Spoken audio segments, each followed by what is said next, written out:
नमस्ते दोस्तों, welcome back to Kritika creation. अगर आप मेरी बिगनर्स नेटिंग सीरीज़ फॉलो कर रहे हैं तो आज डे 3 है। डे 1 में मैंने मशीन का इंट्रोडक्शन दिया था और डे 2 में जो कौन सी वूल हम मशीन के लिए सही रहती है, कौन सी वूल यूज़ करें, उसके बारे में आपको बताया था। तो आज मैं बताऊंगी कि निटिंग स्टार्ट कैसे करते हैं। उसके लिए हम मशीन ले लेते हैं, अपने कैरेज को इसमें मशीन में फ़िक्स कर लेते हैं। उसके बाद हम वूल ले लेंगे।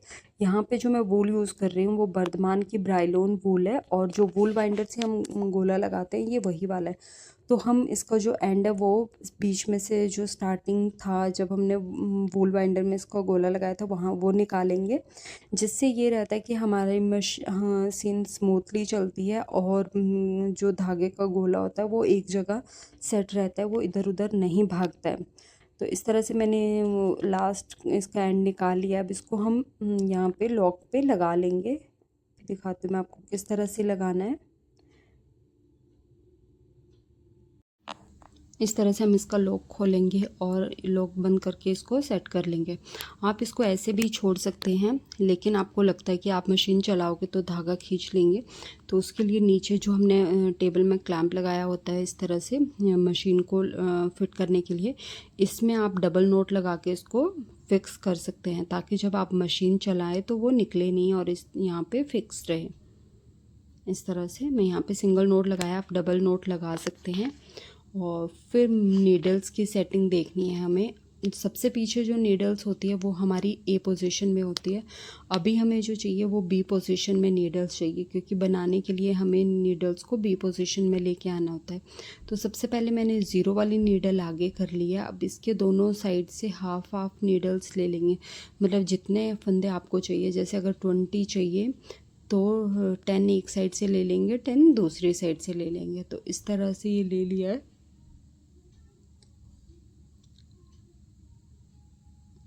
ये हमारी ए पोजीशन है और इनको थोड़ा सा पीछे करेंगे इसको, ये बी पोजीशन है।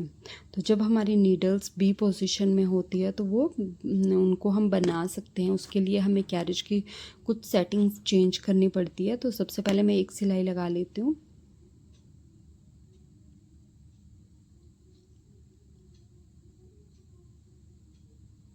इस तरह से अब हम इसमें वेट और हुक लगा लेंगे। इस तरह से ये कॉम है, इसको मैं लगा लूँगी। इसको आप ऐसे भी यूज़ कर सकते हैं और ऐसे भी, जैसे आपको ठीक लगता है, आपसे अच्छे से लग जाता है उस साइड से आप इसको यूज़ कर सकते हैं। मैं इसको इस तरह से लगाऊंगी और हम ध्यान रखेंगे कि हमारे सारे जितने भी फंदे नीडल्स में हैं सब हमारे कॉम में आ जाए। और यहाँ पे हम अगर एक वेट लगा रहे हैं तो बीच में लगाएंगे, और अगर दो वेट यूज़ कर रहे हैं तो दोनों साइड इक्वल डिस्टेंस में लगाएंगे। इस तरह से फिर दूसरी सिलाई लगाएंगे हम। उससे पहले हम ये जो सारी नीडल्स है ए पोजीशन में जो हमने आगे नीडल की है उसके बीच में, दोनों साइड से उसके बीच में जो नीडल्स है, उस जो आगे की है उसके आगे और पीछे वाली नहीं लेनी है, जो बीच में है, जो नीडल्स आगे लिए उसके बीच में जितनी भी नीडल्स हैं उन सबको हम आगे कर लेंगे यहाँ से यहाँ तक, क्योंकि लास्ट वाली जो नीडल है उनमें दोनों में धागा है। और फिर एक और सिलाई लगाएंगे। तो इस तरह से ये हमारी 2 सिलाइयाँ हो गई है।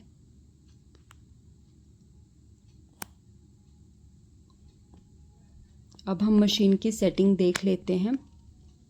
इस तरह से स्टार्टिंग से ही आपको इस तरह से मशीन की सेटिंग कर लेनी है। ये जो नॉब है इनको भी हम पीछे रखेंगे इस तरह से।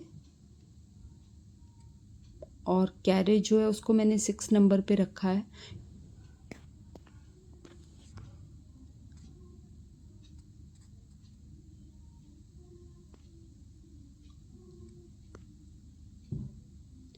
इस तरह से हमारी ये 2 सिलाइयाँ हो गई है। अब तीसरी सिलाई लगा ली हमने और इस तरह से आप प्लेन प्लेन बना लेंगे। और लास्ट में जब आप नीटिंग स्टार्ट करते हैं तो हमें हमेशा जो लास्ट वाली नीडल्स होती है दोनों साइड उनको ध्यान में रखना होता है। कई बार जो लास्ट वाली नीडल्स होती है वो नहीं बनती है, जिसकी वजह से हमारी जो नीटिंग है उसमें फिनिशिंग भी नहीं आती और दूसरा वो मशीन में अटक जाती है बार बार, तो प्रॉब्लम करती है।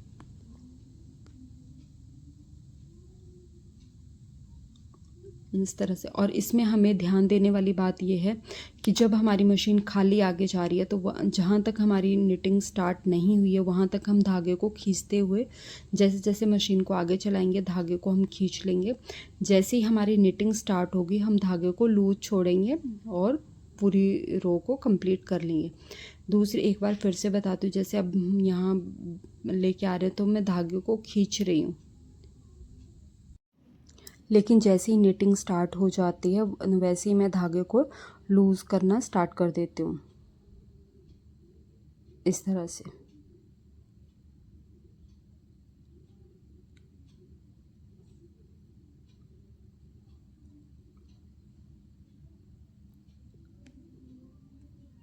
मैं अपनी तरफ से पूरी कोशिश कर रही हूँ कि वीडियो जितनी स्लो हो सके उतनी स्लो बना रही हूँ।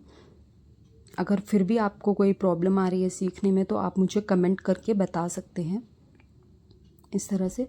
तो आप ये देख सकते हैं इस तरह से बनाया। अब मैं आपको सेम धागे से नंबर चेंज करके बता रही हूँ। अभी हमने 6 नंबर पे बनाया था, अब 9 नंबर पे बनाऊँगी।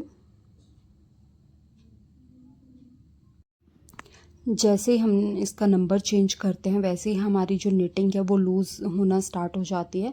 आप देख सकते हो इस तरह से। जो 6 नंबर पे बनाया वो हमारा टाइट बना है और जो 9 नंबर पे हम बना रहे हैं वो लूज़ बना है।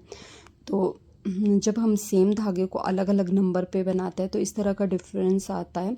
इसीलिए जब भी आप स्वेटर या कोई भी अपना प्रोजेक्ट बनाते हैं तो पहले एक छोटा सा पैच टेस्ट कर लें, जिससे हाँ आपको मतलब आपको कितना लूज़ रखनी है, निटिंग कितनी टाइट रखनी है, उसके अकॉर्डिंग आप सेटिंग कर सको। आप डिफरेंस देख सकते हैं।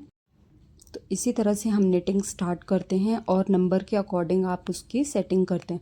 तो अगर आपको मेरी ये वीडियो अच्छी लगी हो तो प्लीज़ मेरे वीडियो को लाइक और शेयर ज़रूर करें और चैनल को सब्सक्राइब करें। साथ ही बेल आइकन को भी प्रेस कर दें ताकि आने वाली वीडियो की नोटिफिकेशन आपको मिल सके। Thank you.